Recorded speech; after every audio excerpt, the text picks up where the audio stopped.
Hello, hello. Good afternoon. Welcome, everybody. Okay. Yeah, before we start, we'll wait for people joining in. Remark about your PCBs. They are in Wrocław, so I hope to have them tomorrow. At least that's what the DHL is stating. We'll see if they are at the university tomorrow. If I have them in my hands, I will keep you. I will let you know. For now, they are already in Wrocław, awaiting some customs procedure. Okay. Any questions? Maybe before we begin. If no, let's go then. We finished last week. We finished with the analysis of AVR architectures, and the last slides I gave you were about the wireless version of the AVR. So there exists this kind of versions as well. I tried to show you that they are pretty useful. The version of single chip 8-bit plus radio. So they are pretty useful in the implementation of simple and sensor networks, basically, because that's why they are there. So forget about in general for 8-bit microcontrollers. It's pretty tough to find a Wi-Fi block, a Wi-Fi module, because it's too the Wi-Fi itself, the interface is too difficult for 8-bit core to handle it. But those low-rate networks, like the Bluetooth, especially the Bluetooth Low Energy, the Thread, Zigbee, for example, Sigfox as well, from this that we can also classify to these categories. So all those networks are so simple that they can be implemented fairly easily in the 8-bit core. Thus, AVRs also, in case of AVR, you have a chance. So it's a kind of upgrade path. So we talked about the main disadvantage of AVR family today, that the upgrade path is not so clear, and or there is no, in fact, because we have just X mega. But the wireless AVR is also an extension of the family, welcomed extension, I would say, worth using. Although honestly, unless if I were to choose a family today, where I would be trying, for the applications requiring wireless communication, I wouldn't go this way. So I wouldn't choose AVR. That's because of the lack of upgrade path. That's towards higher performance. Still, the AVRs are pretty popular, and one of the reasons for the popularity of AVRs is the simplicity of the development environment. So the development environment in case of AVRs is actually mostly Arduino. So you can find on the market examples of the demo boards or development boards which are not covered under the Arduino family, but this is rare. So the Arduino really dominated the development and startup market with the use of AVR. Today it became so popular that today you can find also Arduino with STM with Cortex microcontrollers. But the basic all the projects started in Italy, was started by its students to make the microcontrollers programming easy. And it got really considerable traction in the hobby and professional market. The traction was so great that AVR started Atmel itself, started to support the project itself, although it's not the project of the Atmel itself, but an external project. So the students like you started it almost 20 years ago, with the idea of making a universal and open design, because in case of Arduino, it's not only simple, but also it's an open design, so everybody can use it. Everybody can base its design on the Arduino.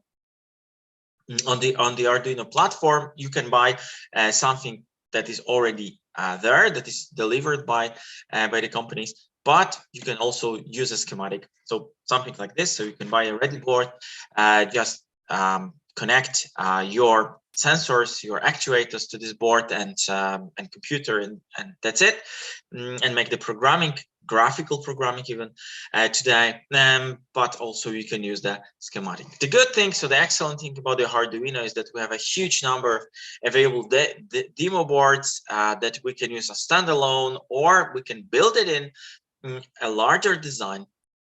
That's possible.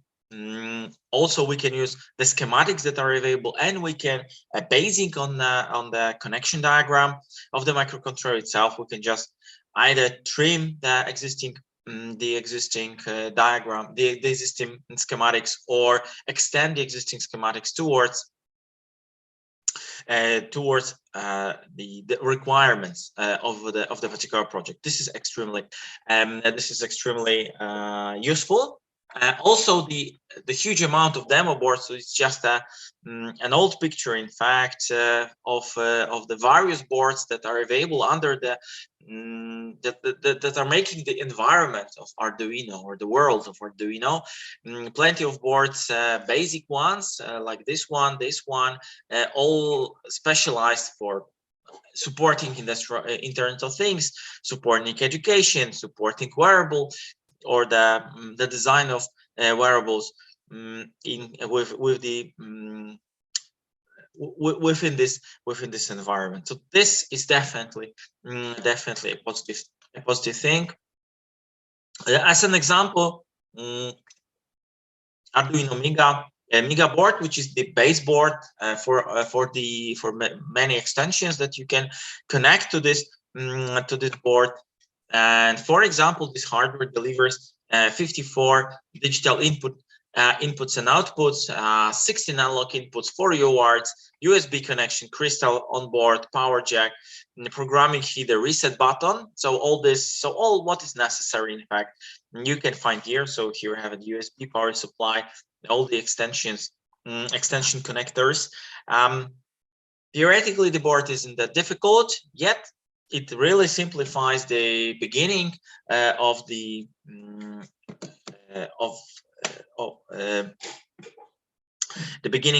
use of microcontrollers, or speeds up the design of simple microcontroller-based circuits. It is, of course, delivered the schematic. That's why I'm saying that it's simple. So if you don't want to buy it, if you want to pay money for the pre-assembled or assembled board, yes, you can do it by yourself, even at home. Yeah, the question is it worth wasting your time, or should you just buy a ready Arduino Mega base board? It's, of course, the question that each of you should answer. But the schematic is there, and all the necessary programs are there, so it's not a problem to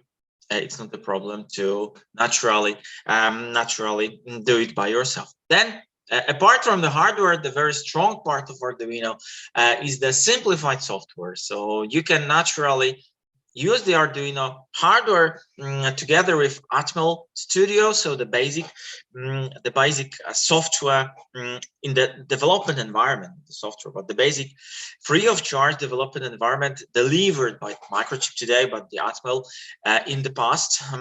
So the Atmel Studio was the first open development environment supporting programming in C.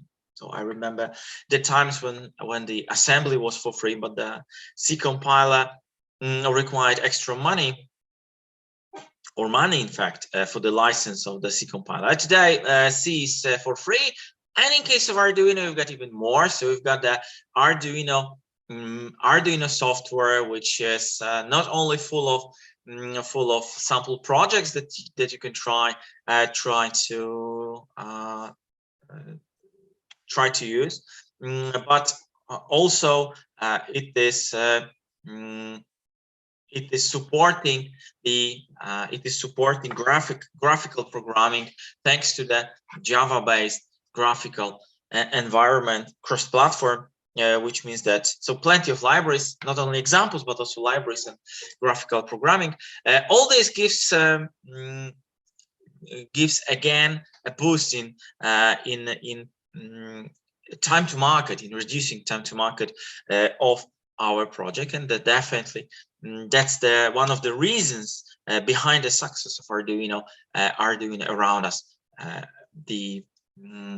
So that's the AVR microcontrollers are still used in the world in such a great number. Although then we come to the major player today in case of 8-bit market, the PIC family. The PIC family, which is, to be honest, which is just a part of a larger development environment, because in case of microchip, we not only have 8 bits in there are not only 8 bits in the portfolio, but they are interesting 16 bits, low power, low cost, but 16-bit core, 16-bit, but of course supporting 16-bit environment, 16-bit programming.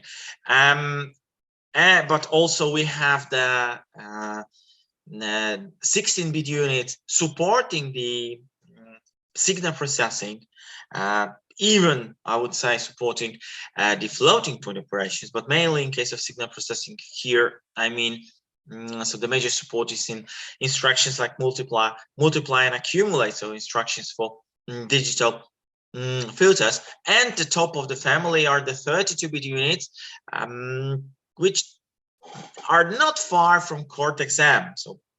So they are maybe not completely compatible, and they don't share all the capabilities of Cortex microcontrollers. Cortex-M are, and especially it's not as fast as Cortex-A family, but still take a look. There is the upgrade path here, so we really have much nicer upgrade path, much wider, longer upgrade path, giving us the possibilities to stay within the family of tools, of development kits,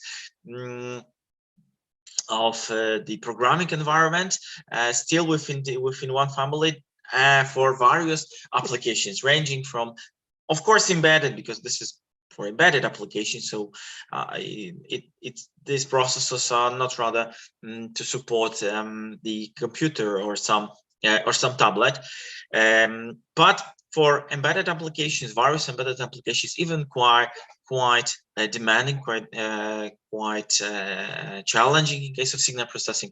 Still, we have a choice. Today, we'll just cover the small families, the features of the bottom of this portfolio. If we have enough time next semester, maybe we'll also get to the units from the top part, the red and green. But again, maybe they are still behind Cortex family today. So first things first. Okay, but the 8 bits are the masters here. What is special about the 8 bits? Again, going back to history, already mentioned last week, is that there was 8051, then some processors which are gone, like Z80 or 6800 family, 6805 or 08. But then there came the time in the late 80s and the beginning of 90s where the microchip introduced or invented or engineered, maybe, because I don't know if we can call it an invention, but engineered a processor which is a RISC processor, very simple RISC processor, with pure Harvard architecture, because this was the beginning. So completely different buses, completely split addressing spaces. So special bus to the program memory and 8-bit bus to the data memory. Yeah, the remember the Harvard architecture, the difference between Harvard and von Neumann architecture, as a reminder, was that in case of Harvard, the performance of the microprocessor was greater, and the clock rate, possible available clock rate of the CPU is greater here because the instruction decoder is much simpler. Because the instruction decoder is much simpler. The reason for this is very clear and very obvious. We've got here in this kind of architecture, so the von Neumann, the Harvard architecture, the instruction decoder receives over this bus just the instructions.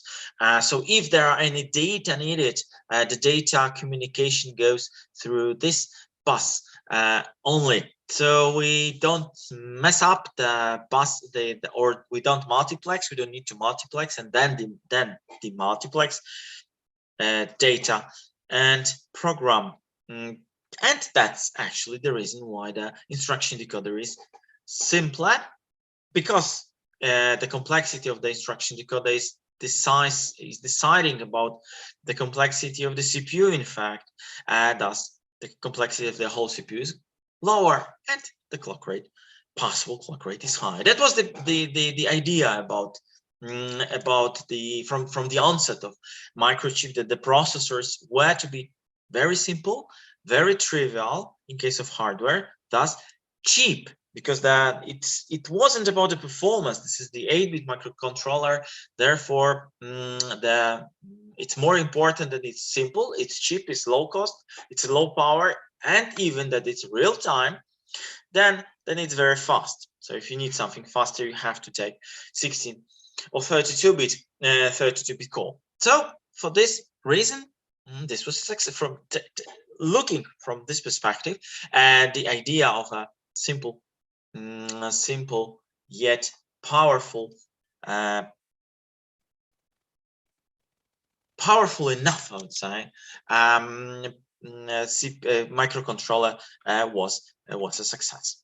Yet it has some repercussions, but step by step. So the simple, the main features, common features to the 8-bit microchip microcontroller. So they are all 8-bit RISC processors with slightly modified Harvard architecture. What the modification is about? The modification is that we can have data in program memory. That's the modification. So it's not that this memory is just for programs. So we may have data as well here. Not really for a lot of time at least in the beginning, it wasn't possible to have program in the data memory. So it was just data in program memory. Yes, so some data here were possible. That's the modification. Programming data memory, not really. So it's if in the largest PICs today it's changed, so we can have data memory the program, but although I'm not really sure. So the data in program memory, yes, the reverse, not really, because it's Harvard, only slightly modified. There is theoretically pipelining, which we don't see. So like in AVR, so we don't see the pipelining, it's hidden. The instructions are single word. So again, that's the reason of making this architecture. So single cycle reading, because the instruction decoder doesn't need to read multiple times over a narrower bus, which is the case for CISC microcontrollers. Here we've got 12, 14, 16, 18-bit, depending on the size of it, or the complexity of the instruction decoder, or the instruction list of the supported by the particular instruction decoder. But still, it's all done single reading, so single clock cycle reading of the data of the program, of course. And then we've got so the PIC microcontrollers was split into 4 subfamilies. Two very tiny, very small ones. So the PIC-10s are generally at the level of tiny, and even below. So PIC-10s are so simple, so they are on on the level or even below the level of the smallest ATtinies available on the market, like ATtiny 4, because really we have nothing, there is nothing inside. So the PIC-10s are the cheapest of the cheapest of the cheapest on the market. We talk about single, maybe not single cents, but I don't know, it's about 20 cents or something like this per chip. At least it used to be. So I'm not sure how is it now with all this crisis in semiconductor market. But the PIC-10s were really the cheapest. The problem with the smallest PIC-10s and PIC-12s is the core with limited speed. So in contrast to Atmel, where ATtinies are the core of ATtinies are not including some arithmetic operations, more complex arithmetic operations like signed arithmetics, fractional arithmetics, or multiplication. Here, but the instruction clock is same in ATtinies and 80 megas. Here it's different. So here in the smallest PICs, you can count only on the limited clock rate, very limited clock rate. So the instruction decode is up to allows, so the construction allows only up to 5 millions of instructions per second, simple one, of course 8-bit ones, yet that's for PIC-12. In case of PIC-10, it's quite often limitation just to 1 MIPS, so that's very small. Maybe that's the reason why today in the portfolio of microchip, in case of small, for small microcontrollers, the ATtinies are more recommended to be used for new designs than PIC-10. So PIC-10's family has been really limited since the acquiring of the Atmel. So because it was really painful to program such a microcontroller, so PIC-10 itself. Besides this very tiny clock rate amount of flash, we talked about it previously. So there was a question about it on chat. So how to program an ATtiny with 500 bytes of memory. Here it is even worse. So we have even as low as 384 bytes of program memory, considering 12 bits per instruction. So all this means 256 RISC instructions. And again, RISC means that you to do anything you need to usually a few instructions, because the instructions are very atomic and very small ones, which makes the situation even worse, because in fact in such a tiny, very tiny microcontroller, you can really just blink an LED or react on a button in some trivial way. The data memory as well, in case of PIC-10 in this range, PIC-12 a bit better. In PIC-12 we can find an EEPROM.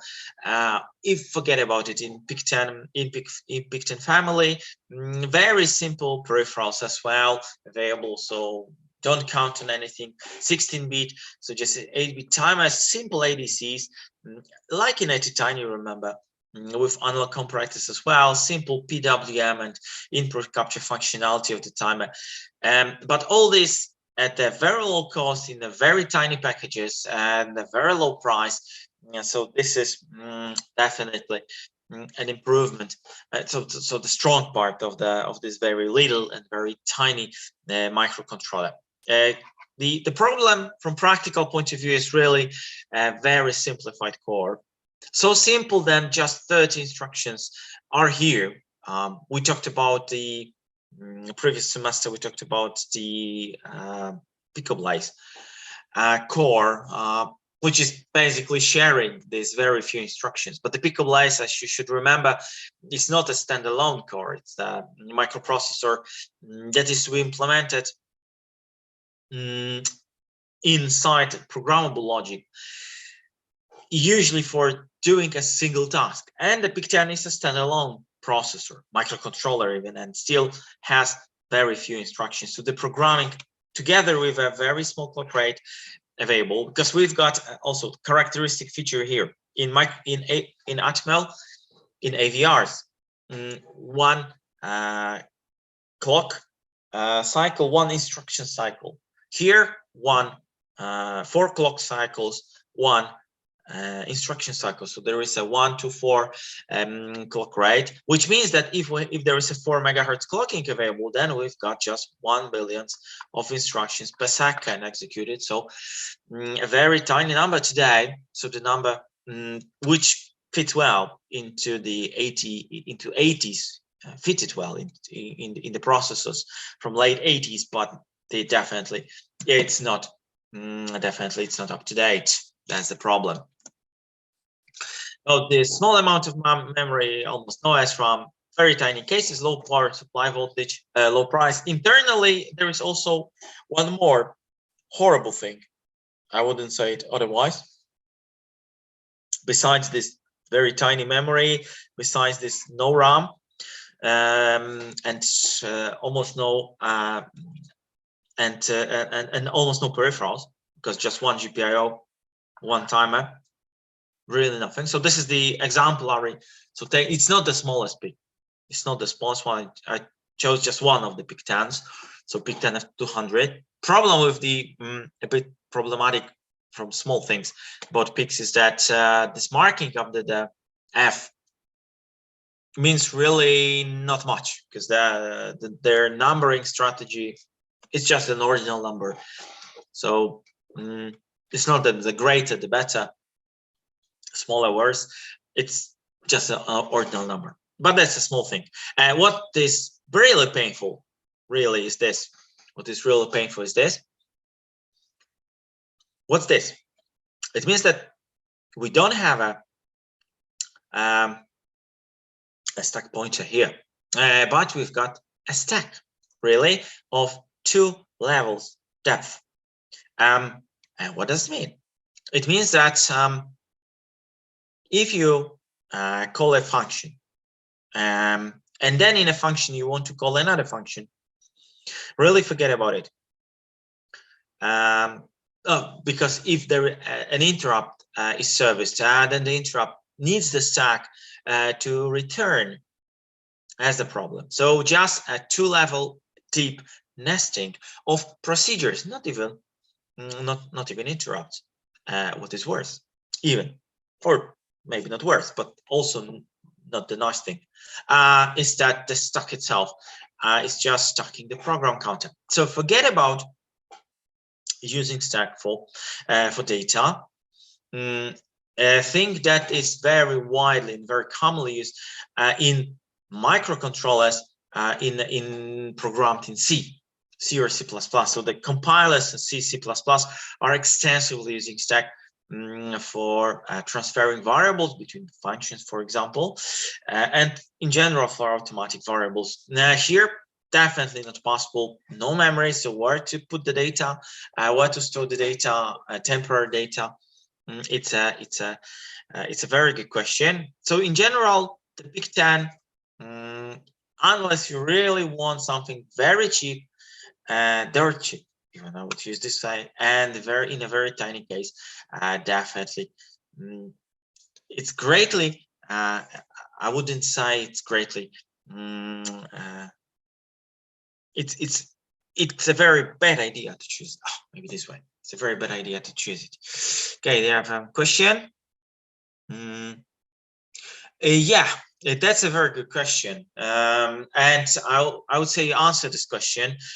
So not much more can be done on this size of chip of a microcontroller. So we can, for example, do it as a stable multi-vibrator, for example. So I can imagine such an application, a multi-vibrator, but with clock rate, with an output frequency which is, I don't know, sensitive to some button. So normal multi-vibrator, for example, you have to change the value of resistor, so you have to deliver some voltage in order to modify the output frequency. Here we can do it. So this actually this functionality of changing of duty cycle, for example, of this multi-vibrator of this generator, let's say, of a signal, or even the functionality from monostable to bistable to astable. all this, this processor is suitable for this kind of operations, but really only for this kind of operation and not much more, because the amount of memory, the complexity of programming. So because we have no stack and because we have no memory almost, then we must use an assembly language. So forget about any C language or graphical programming here, and absolutely no chance for it. But assembly programming, yeah, simple thing. The very basic functions for the commands for used in control. So test some register and do something. So this is for when we in C, when we write if, when you use if instructions. So if some condition is met, for example, C is greater than 0, do something, then else if C is equals to 0, do something, and so on. This is done in STM8. You should have already an experience with just a single instruction. So single instruction for this, single instruction for that. Yeah, in all normal processors, but not in this one. Here we must test it in a clever way, and then we have just those 2 instructions, mind that, not even one, because this is for bit testing. Bit test and skip if clear. Skip if set. There is not even a branch, mind that. We've got a go to only, but there is not even a branch, mind that. It's just skip, which means that normally we do this way, so that we VTFSC. So we test for some bits in a register. For example, I don't know, after, if we want to test a negative, then we test the most significant, so the bit 7 in some register. And here we put a go to somewhere, and here we put a go to somewhere else. So which means that instead of a single instruction, we need 3-4 instructions to do this. And remember, we've got just 256 instructions in this PIC10 that we can use. Slots in the memory, slots in the program memory. So not really. If you want to go with PICs, with small PICs, and you really want PICs, not tinies, then PIC12 seems much more reasonable solution. The reason for this is that we've got instruction decoder with extended amount of instructions. The clock rate this time is higher, so no, it's not as small as 4-5 megahertz. We can find 20 megahertz without a problem, 20 megahertz units, which of course means 5 MIPS, but remember 5 MIPS is better than 1. We've got more memory, so even 2000 instructions here, so 3000 instructions possible, and more RAM, so even 128 bytes of RAM. So wow, what an abundance of RAM, you must admit, but still low case, still low power, and still very low price, because that's common. And a sample structure inside. So this time the level, take a look, it's not 2-level stack, but we talk about 8-level stack. This is the F12 PIC12 F615. So everything is so there is more of everything here, more peripherals. So take a look, 3 timers, not just one small 8-bit timer. So here 3 timers plus more GPIOs and so on. So all this is greater and much more resembles the ATtiny in case of performance, but to be honest, it's still on the level of the smallest ATtinys, because the complete analogy to the ATtinys has this family. So PIC16. So there is no PIC14. So the next in the line is PIC16. So this is completely ATtiny. So it's completely the analogy, and not the smallest one, but the whole family of ATtinys. So similar amount of memory. So here is 5 MIPS, but there exist versions with 20 MIPS even of PIC16. So ATtiny, remember, 20 MIPS. So here is the same. We've got more flash memory this time. decent number, so 10,000 of lines of instructions possible even, which means that you can 8,000. But it still means that you can try to use C, so you don't need to work in assembly. So this assembly is really horrible. So I compared the Atmel and PIC assembly, because I was doing projects on both platforms, and at a tiny and 80 mega, of course, wins by far with PICs. In case of assembly programming for C, it's not that different. So of course, if you see, it's almost the same, with the exception that using C on PIC10 and PIC12 has a little sense. On PIC16, yes, it does have. A question is about on forum, 8-level stack deep, and what does it mean? Of course, it means that here, because we have to go back to this slide. It does mean that we may have a nesting of interrupts or a nesting of procedures up to eight calls of the procedure, or nesting of the interrupt, so that if we have an interrupt service routine and then we allow interrupts, so another interrupt service routine can nest into this. So the level up to 8 different addresses can be stored here on this stack. Of course, again, it's just about addressing, so forget about storing data here. So unlike in Atmel, in AVRs, where you can use the stack for storing data and addresses, here just pure addresses can be stored on this stack. But it's much better considering just 2-level stack in PIC10. So 2-level is far too shallow. Here, 8-level stack. Okay, so of course it has limitations, but I can live with this. I can live with the with 8-level much more than I can live with 2-level with 2-level depth.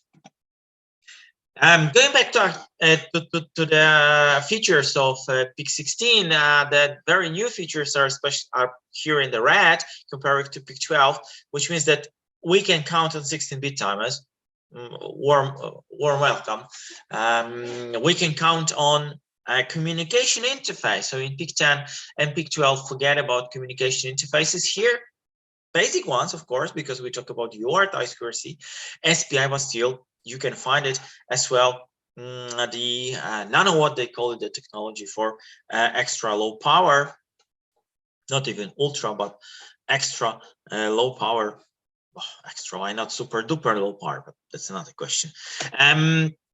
So this the clock rate, yeah, this family is much larger.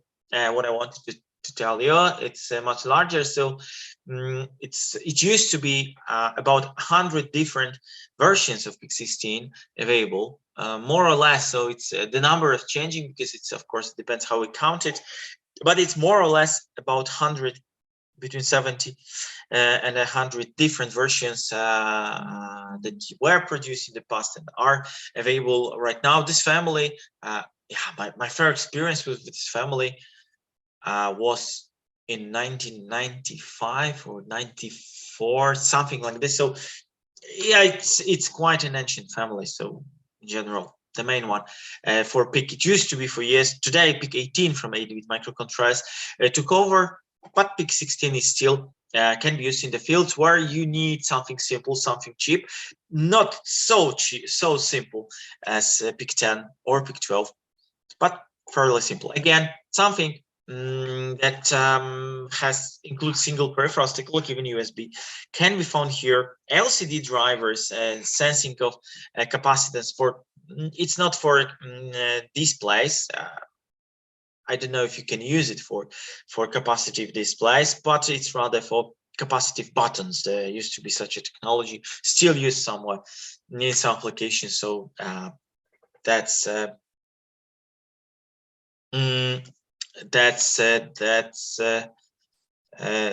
included in some versions of PIC16.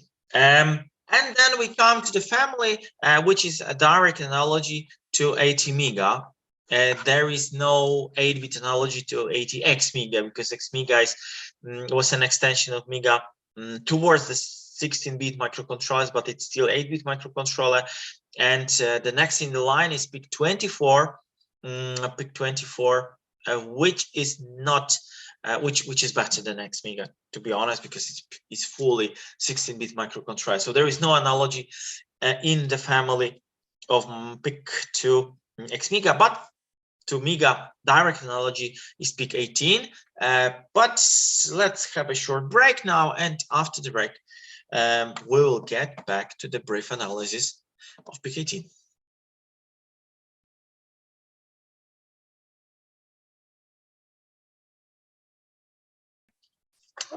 Like an 80 mega, so the peripherals, like an 80 mega, the performance as well. So here it's not 60 megahertz, but the core itself up to 80, which means that we've got up to 20 MIPS, which is the same like 80 mega, and we've got the multiplier. Fantastic, isn't it? So there is a hardware multiplier, 2 megabyte address space. Not too much, but still pretty decent value, or much better value than in smaller memories of RAM, of flash. There is an EEPROM existing, but also we've got much more complex peripherals like USB, Ethernet, MAC, even PHY, not only physical but also MAC and CAN. All this is here. Plus much more, because we've got up to 100 pins.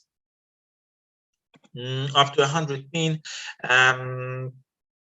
with instructions this time, not 30 instructions, but even 83 instructions with instruction set, extended instruction set enabled.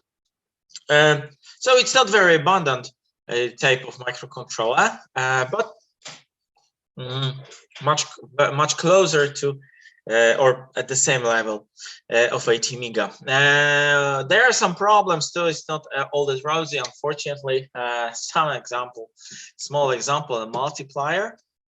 So there is a multiplying block, which is pretty excellent, pretty awesome.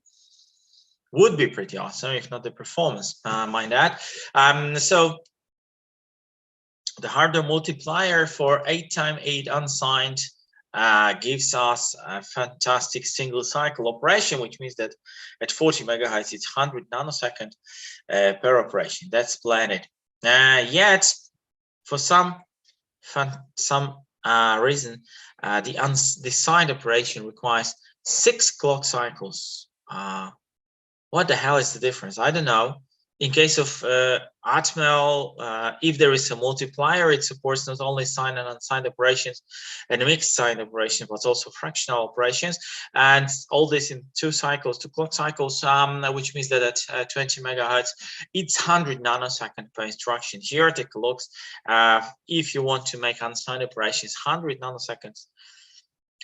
For the side operation, 600 nanoseconds, and the situation gets worse when you want to make a 16-bit operation. So there is no direct support of the 16-bit operations, which means that we have to do it in a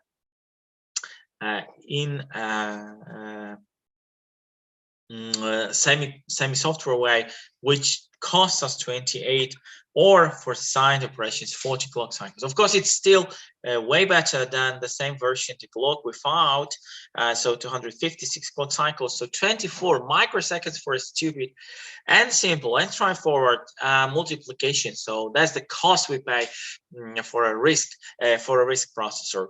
So all in all, summing up, the PIC 18 still cheap, still plenty of various versions, mind the numbering scheme, so 2685. So whatever it does mean, and here is an example. If you don't believe me, still about 2682, 85, 4682, 4685. So plenty of various numbers, not really rounding up to the power of n. So like 3,328. It's not round for me at all, but these are the values we can expect out of microchips. Still, the processors are cheap, are simple, are low power, maybe not the best on the market in case of 8 bits, maybe not the strongest and the most complete on the market, but plenty of versions, which means that you can choose the version that you really like the most and that suits your design the best. And besides that, because of the simplicity of the Atmos simplicity, even for PIC 18, we talk about tiny numbers in case of low power, and this extra low power, so super duper low power, in my words, performance. Yeah, it does really is. So the of course, running, so sleeping with 13 nanoamps, mind that number. So it's a horribly small. How small it is? Yeah, consider the thing that we have the 3.3 volts. So to give you the idea, 3.3 volts, and we put here a very large 1 mega ohm resistor. It does mean that here there would be flowing a current of 3.3 microamps, and we've got here 30 nanoamps, which means that in fact the impedance seen of this microcontroller goes into hundreds of mega ohms, not 100, but even hundreds of mega ohms, which is extremely small, really extremely small. So normally in almost all cases the batteries will deplete themselves, will self-discharge much more rapidly than this microcontroller will drain in the sleep operations. Even the RTCC, which looks horribly large, which looks like a horribly large number, so 850 nanoamps, it's still nothing. It's still really nothing, which means that we can supply this microcontroller itself out of a coin battery, not even cell battery. So AA, this large battery like AA, we can try to use a coin battery like CR12 2016, for example. And to prove this more, mind that run value, then we can go down to microamps. Of course, if we want to clock it at 80 megahertz, it will get closer to milliamps, not microamps. So forget about microamps here. But still, you can have it running at very low clock speed and consume nothing, because 6 microamps, it's really nothing. It's really nothing. So that's fabulous about this processor. That's fabulous. And that's also the reason. So the simplicity, low price, and abundance of versions. So all these are the features. Why the reasons, not the features, but all are the reasons why the microchips became that popular and sold in billions, in fact, and are still selling in billions. In case of microchip, they had a bit different idea about supporting the developments. Then this idea was to deliver the customers with a ready development environment. And they since the beginnings they started developing the MP Lab, and again they were one of the first, or I would even say the first supplier of hardware microcontrollers, delivering as well free of charge development environment. So in the beginning it was assembly only. Then the Atmel introduced Atmel Studio with C, so the MP Lab had to be extended with C as well. But the MP Lab, the development of MP Lab has been continuous for years, for 30 years, something like this. Today it's MPX Lab, but there is, if you look at it from graphical point of view, you will see a lot of resemblances for the past developments. So still the history can be seen in this development environment. On the other side, there is also a hardware, so it's not as old. So I don't remember it from 1990s, but still it started then, and it's still under heavy development, and it's a lot of options that we have for rapid testing and rapid development of hardware. So that's in their case, it's Curiosity. So again, Atmel didn't have their own platform, so they relied on, in fact, in beginning on nothing, then on Arduino, while the microchip has been delivering to the market since many years Curiosity chips. So in case of Curiosity, it's a development environment like the Arduino, more or less. It's not as simple to use, to be honest, both from software and from hardware point of view. But not as simple doesn't mean that it's very difficult. So it's integrated with this MPLAB development environments, and of course it's open, so it means that you can use either the chips themselves, or you can use a schematic and try to base your own design on this Curiosity chips, Curiosity platforms. The good thing, or the interesting, or the different thing comparing to Arduinos is that in case of Curiosity, it's slowly happening in Arduino as well, but not in Atmel family, because we don't have the Atmel anymore. We have just AVR, and within the AVR we don't really have 32 bits, while here in the microchip we do have. So the Curiosity itself is supporting, or is including, the processors of 8 bits, so PIC 16s, PIC 18s, in 16-bit versions, and as well 32 bits also find their place, and we can also buy Curiosities with 32 bits. And that's what I mean by the upgrade path. So we have the whole portfolio starting with 8 bits and finishing with pretty decent, pretty fast 32 bits. So maybe not as good as the new Zitaras from Texas Instruments, but or STM 87s from ST, but still pretty decent and pretty wild, pretty wide choice we do have with the Curiosity board.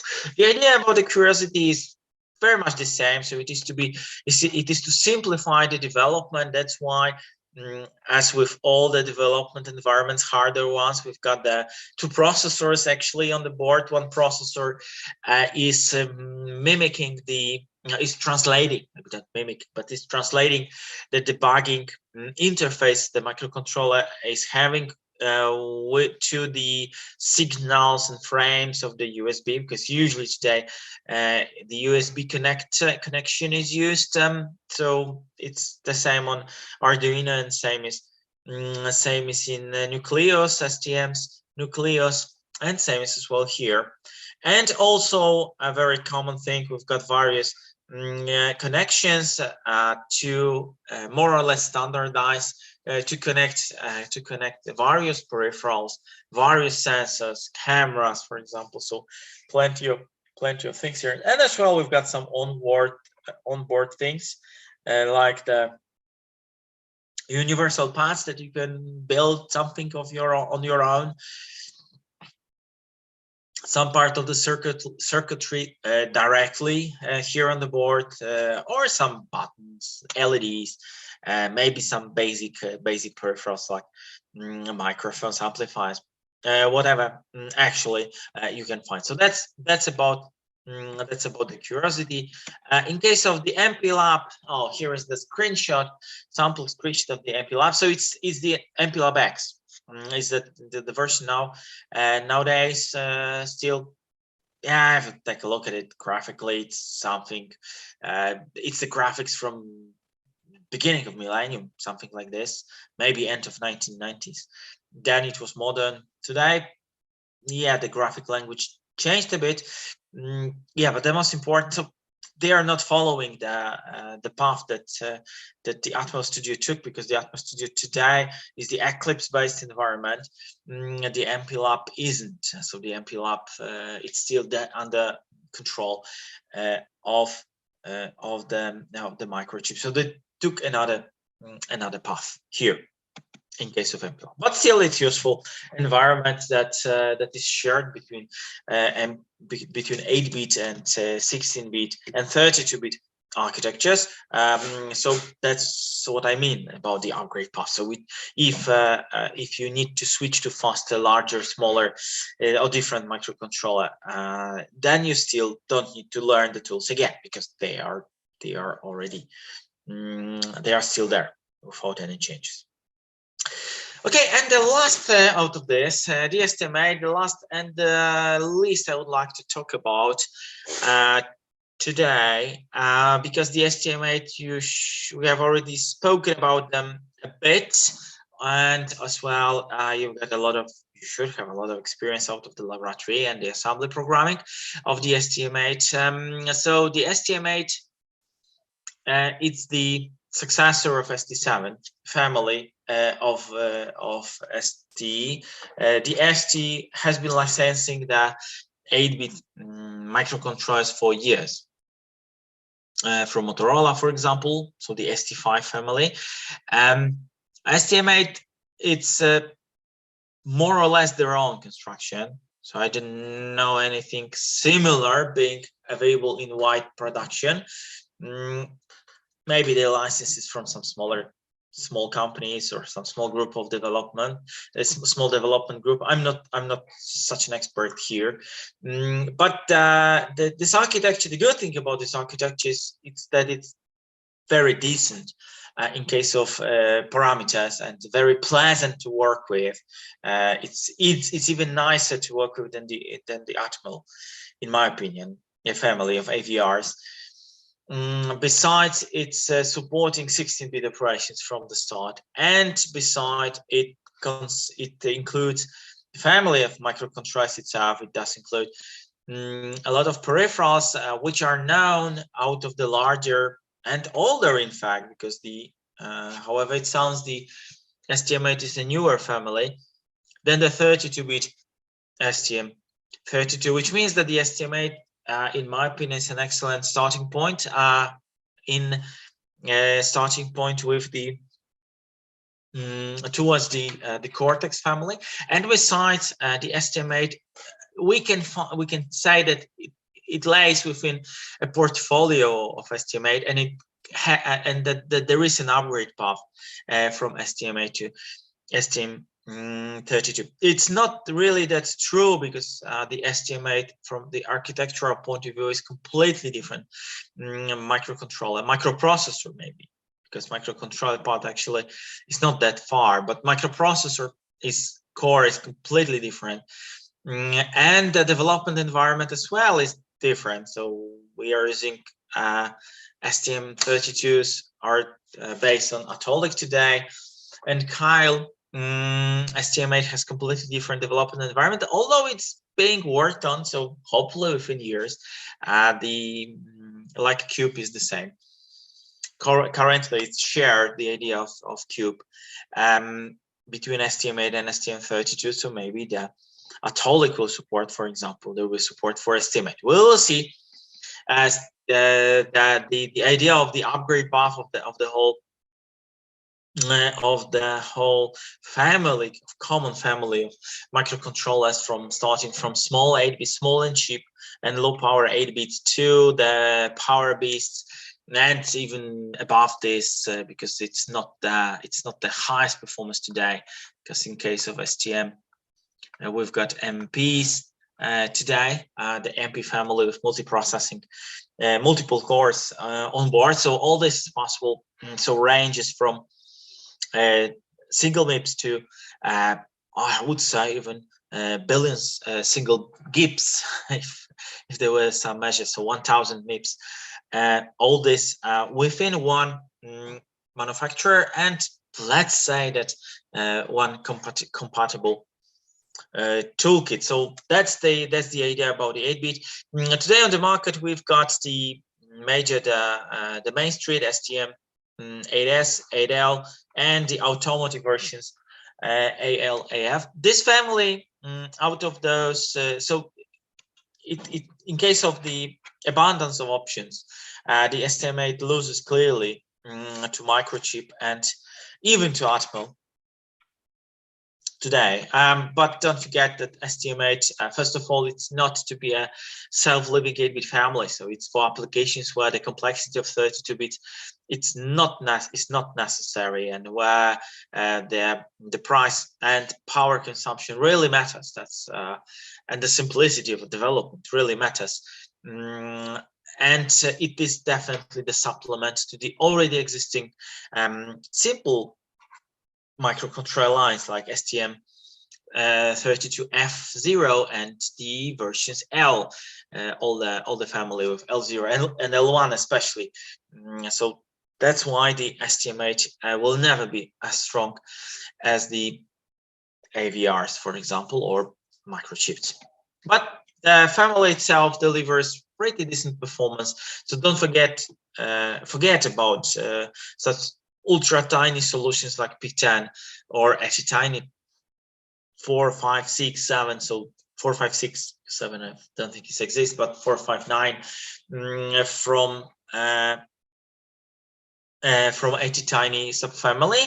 It's more than if you want a decent performance, a decent microcontroller line based on the 8-bit core with lowest power consumption available and small cases, small price.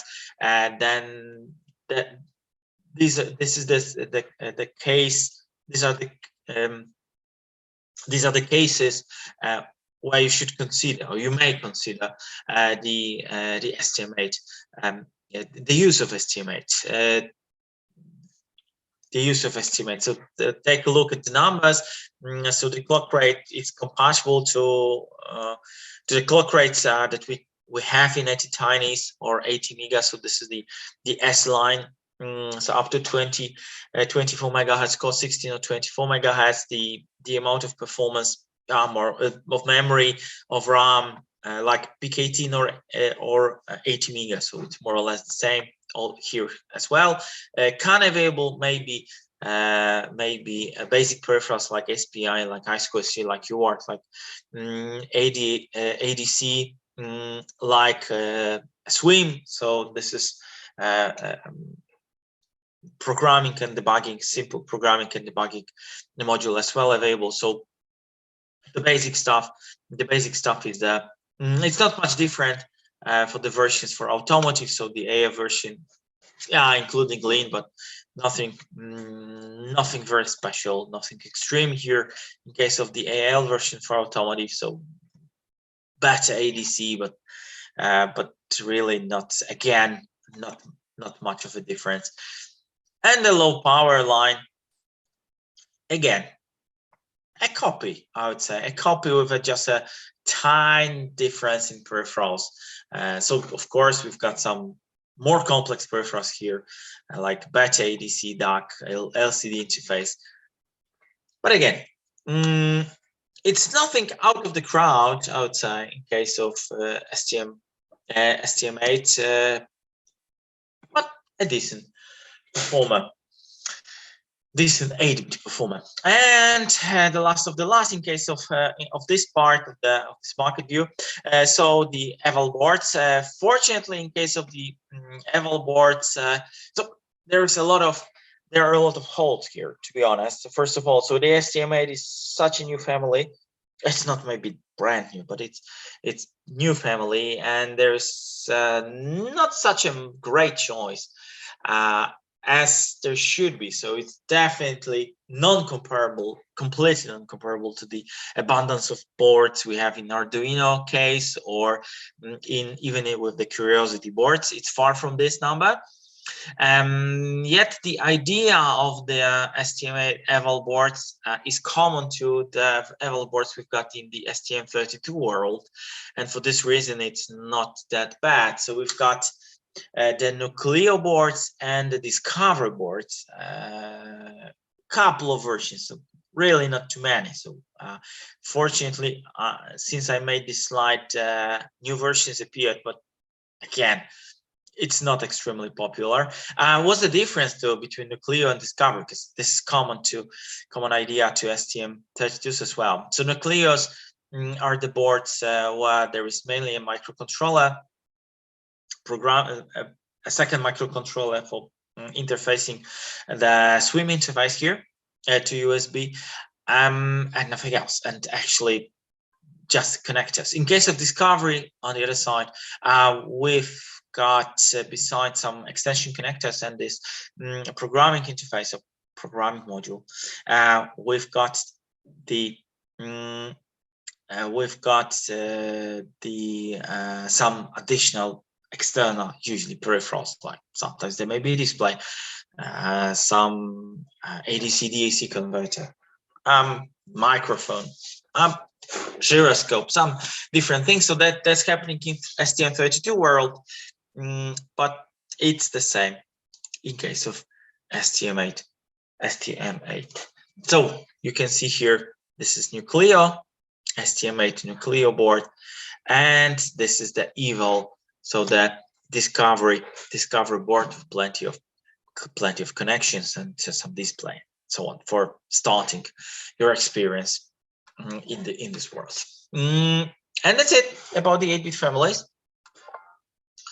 That's it about the 8-bit families. Any questions, maybe? Anything that you would like to know more about the market view? Maybe. Not really. Okay. Okay, either everything is clear or nothing is clear at all. We'll see during the test. Okay, next thing, methods for reducing power consumption in microprocessor and microcontroller systems. So this is our subject. This is gonna be our subject for the next for today, because we've got just 15 minutes left, so maybe not too much, but we will start at least this, and tomorrow, next week, we'll for sure continue the main hints behind reducing the power consumption in embedded systems or microcontroller systems. So all in all, a small comment before we go deeper into the subject. Naturally, why do we need to reduce the power consumption in embedded system, in microcontrollers? Yeah, for the very clear reason that usually the major reason is naturally the need or the will to deliver to the market the device that will live the longest of a battery, or that the device that will live without a permanent connection to powers to AC socket. So we want a second advantage of, or second idea behind the power reduction is to reduce the temperature of the device. So if we have a sensor, then, or a device itself, then we want it to be smaller and more integrated. In order it to be smaller, then in order to have it small, in order to have it integrated, we must start thinking about the heat transfer out of the board. If the board heats up too much, we talked about heat transfer techniques a year ago during electronic technology, so we should be aware that this is expensive and problematic, because all those heat sinks are heavy and large, and not mentioning the heat transfer with the use of a Peltier element, or with the use of a heat fans, or forced airflow. So all this is very expensive and very problematic. Therefore, besides the will to do the battery operated devices, to produce a battery or deliver to market battery operated devices, we've got we like to have the highest scale of integration. Therefore, the lower power dissipated by the microcontroller, but as well around the microcontroller, the more integrated we can make the whole system, and the smaller we can make the whole system. So today, in case of embedded systems, this is a very strong trend. This is a very strong trend. So the power reduction and the wireless communication. So it's another trend that we have. But about the wireless options that we have, we'll talk more next semester already during embedded systems. Today we just start with the first fashionable trend. So the power reduction. Okay, in case of digital systems, before we go there, the first thing is the naming conventions, so the definitions. Briefly about the definitions. So how we define a dynamic power in the microcontrollers. So the dynamic power is the power consumed when the microcontroller is running and performing its programmed tasks. In case of static power, this is the power consumed when not running code, occurring when simply the voltage is applied to a device. Dynamic power and static power. So the two definitions. In case of dynamic power, the dynamic power results directly, is correlated directly with the clock frequency. The reason for this is naturally that we are using today in microcontrollers solely CMOS transistors. So complementary MOS, and as you should already know or remember, complementary MOS transistors, so the pair of metal oxide semiconductor transistors. This pair consumes energy only during switching. So when it's switched off or switched on, there is no power loss, so the power loss is negligible. The major problem is during switching when there is a transient state. Therefore, this the higher the clock frequency, the more transients occur, and the more is happening.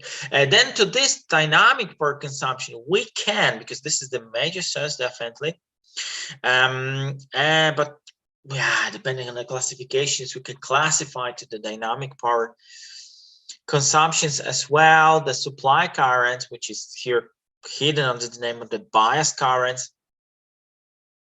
of the analog circuits, analog parts of microcontroller and microprocessors, microcontrollers in general, which are the, for example, power supply of ADs or DACs. The power supply of this ADCs or DACs, or for example, oscillators, or analog comparators, or operating amplifiers inside microcontrollers, because such blocks appear there as well.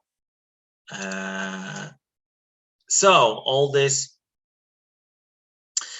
devices, analog devices, they require some power, and this power, of course, doesn't scale so much. So sometimes it scales a bit with the switching frequency, but mostly it doesn't scale at all. So how can ADC analog part of the power supply, how can it scale?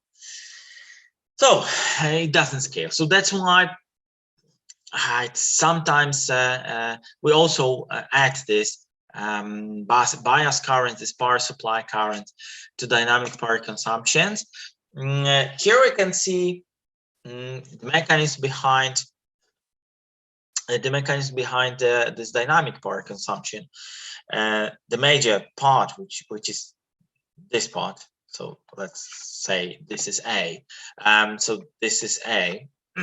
So then we have a complementary pair of transistors, and there is a capacitance. The capacitance, of course, it can be capacitance of the circuit itself, but mostly this is the capacitance seen of the next stage. So here is the capacitance of the next stage, and then during stable operation, this capacitor is charged, and it's not consuming any energy, and the transistors are one of the transistors on, second is off, which means that the current is not flowing from VDD to ground here, which means that there is no power loss. The power loss through the channel is usually negligible. It's mainly the current flowing to the load.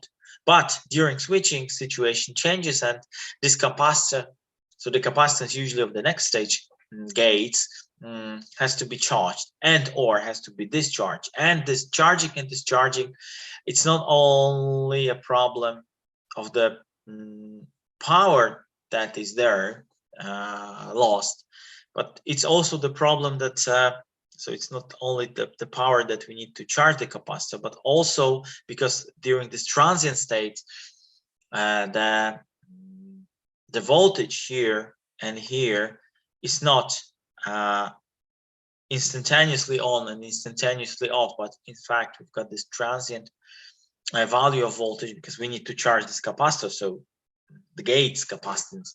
Therefore, we need some limited amount of time for this, and then it leads to the loss to both transistors conducting at the same time, because of this limited slew rate.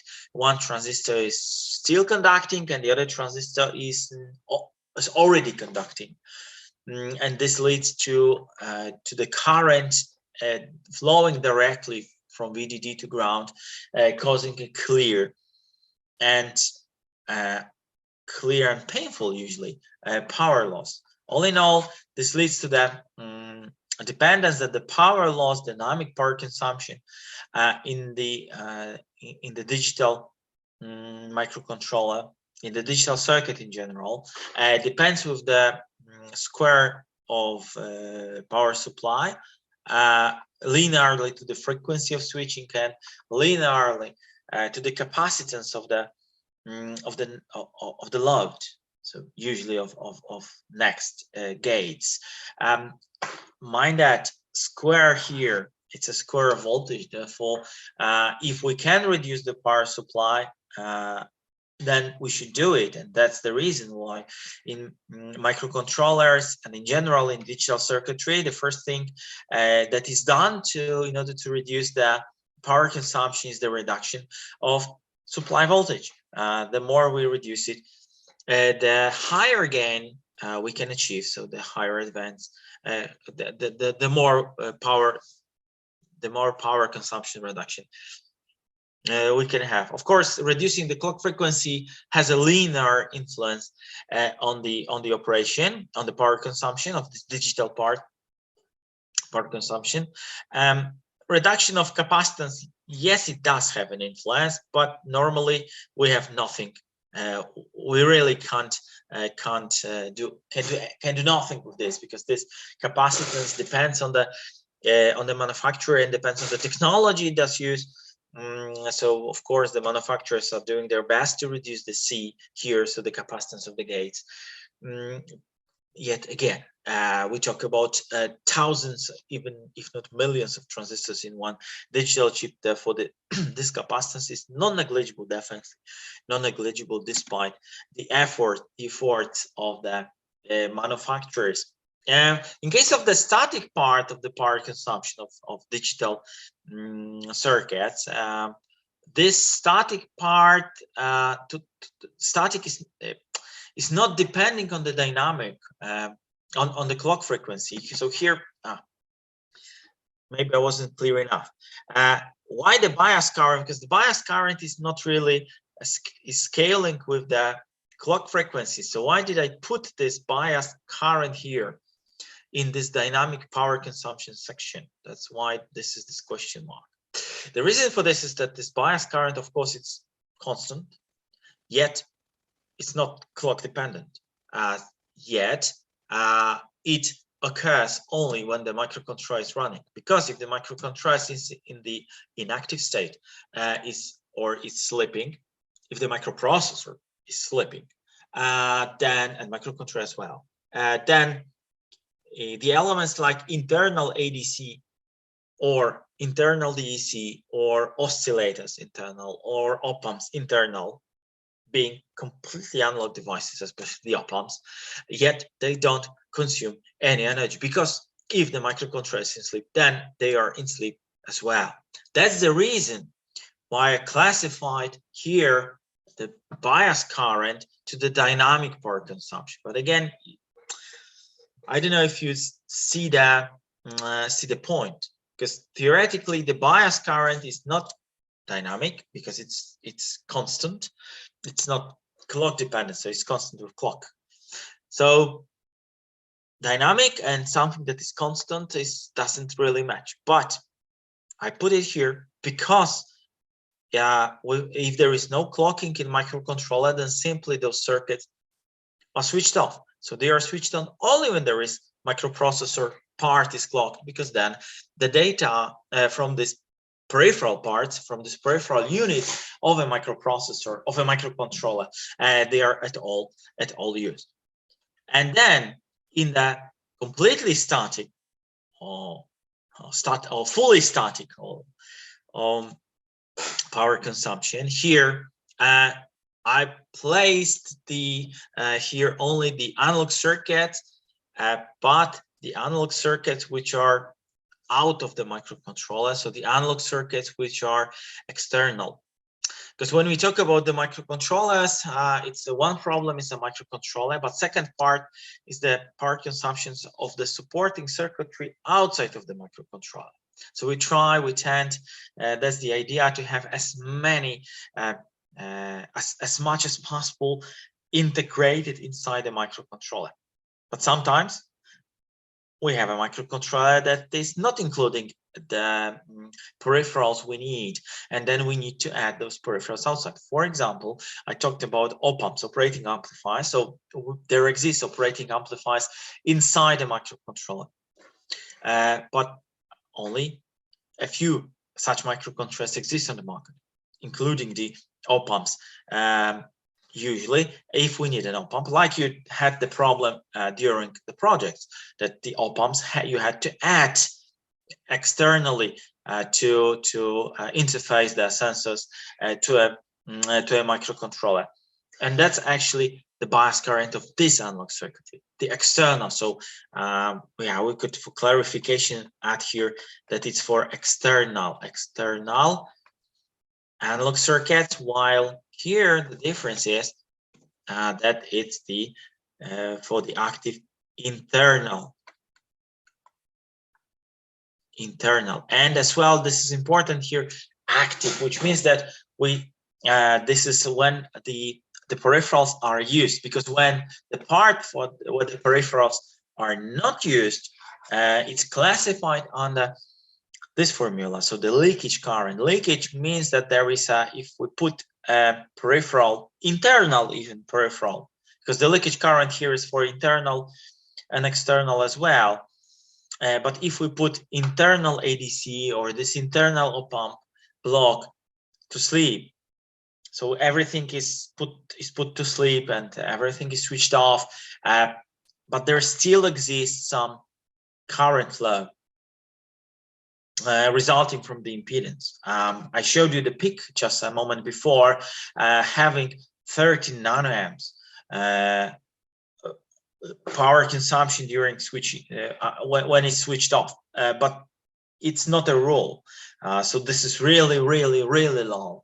Normally we talk about hundreds of nanoamps at least, if not even single microamps, depending on the technology, for the leakage itself. So the leakage, it's a part that is common to external circuits, analog circuits, digital circuits, but also to the internal circuits during their inactive state. The static power consumption doesn't seem so scary comparing to the dynamic one, because in cases of dynamic, we talk about the values from 1 to 100 milliamp usually. So it can go below, it can go beyond. But this is the range for dynamic power consumption. For static power consumption, usually we are below 10 microamps. Sometimes even like in the case of PIC 18, the demonstrated one, we get down below 1 microamp, but it's not, again, it's not that obvious and that often. So the static power consumption doesn't seem to be of concern, but when is it of concern? So when it should be considered and analyzed, all this already next time. So if there are no more questions, if there are questions, let me know. If no more questions, thank you for today. Thank you for your attention. Have a nice day and see you next week. I have one question. Yeah.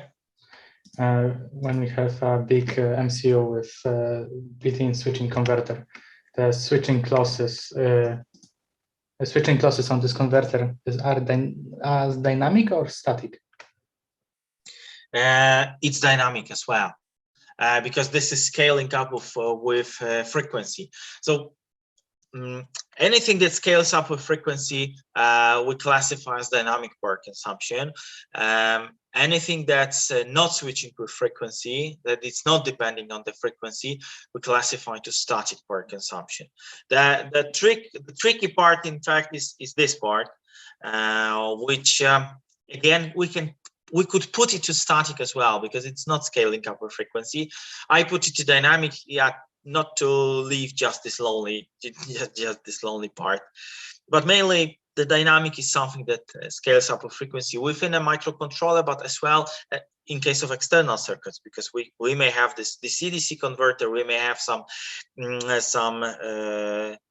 I don't know, a memory, for example, external one, or a gyroscope in our embedded systems, and it also can react on the clocking, because it's clocked. So then also it will have a dynamic part of the power consumption in case of analysis of the whole circuit, of course. I mean, switching power converter.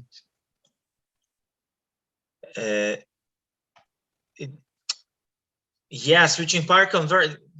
Okay, maybe we don't understand each other. In case of switching power converter, this is the part of power. So if we talk about power, usually we don't analyze the power consumption of the power converter itself, because it is to the power supply part. For the power supply part, we're interested.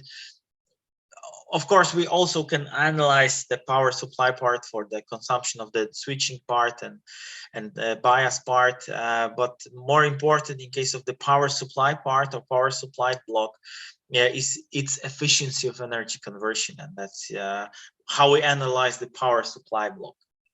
So we are talking here about the situation, and the analysis is about a microcontroller with the supporting circuitry, but not the power supply, to be honest. For the power supply, we usually analyze it with the view of efficiency of power conversion. So it's a bit different thing, a bit different type of analysis. Okay, thank you. Thank you. Okay, no more questions. Thank you very much then again. See you next time. Bye-bye. Bye.